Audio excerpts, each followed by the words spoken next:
Ave Maria, Gratia Plena, Ora Pro Nobis.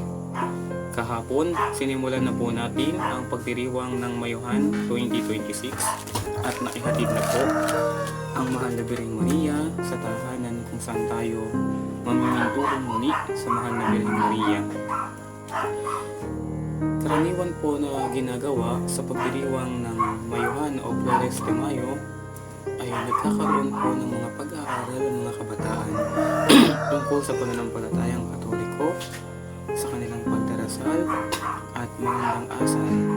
Dito hinuhubog ang bata kung paano makipagkapwa-tao, makisalamuha sa kapwa-tao, matandaan ng bata.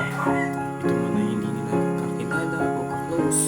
Dapat sila ay nagkakaroon ng ugnayan sa isa't isa. Sa pamamagitan nito, ang lahat ng mga kabataan na nagnanais sumali sa Marianas ay tumadaan sa paghubog. Ito po ang pamamaraan namin upang mabuhin ang mga bata. Kung sila ay karapat-dapat talaga na manatili sa amin o sila ay susuko matapos ang 31 days. Kaugnay nito, meron po tayong mga programa para sa mga kabataan kung saan tayo po ay nagpapamigay ng school supplies. Kaya po, ako ay nananawagan sa mga taong mayroon pong bukas-palad at malaking puso na nagnanais tumulong sa amin para po makapagbigay at makapagdagdag pa ng school supplies. Ipakita po natin sa mga kabataan ang ating pagiging isang Katoliko, isang Kristiyanong nagbibigay, nagmamahal at nagmamalasakit sa kanila sa kabila ng malalang krisis. Ang bawat school supplies na inyong ipamigay sa mga bata ay malaking tulong upang makaig-ipaw sila sa gastusin sa pag-aaral ng mga karaniwang bata.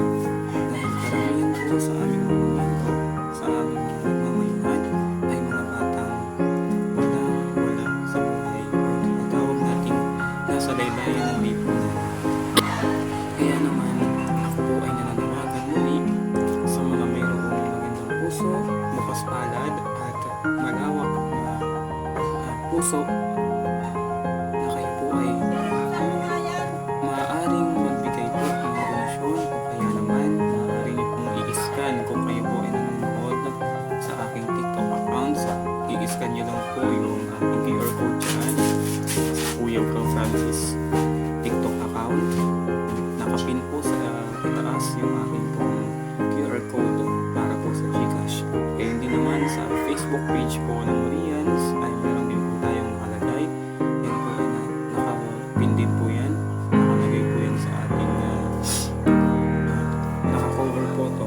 Pwede niyo pong i-scan para po sa inyong donations, tulong, o kung meron po kayong nais ibahagi, nais i-share sa amin para makatulong po sa aming mga kabataan yung upang sila po ay lalong gumanda o lalong tumibay ang kanilang pananampalataya, lalo nang pag-igihan ang paglilingkod sa simbahan sa iba't ibang paraan.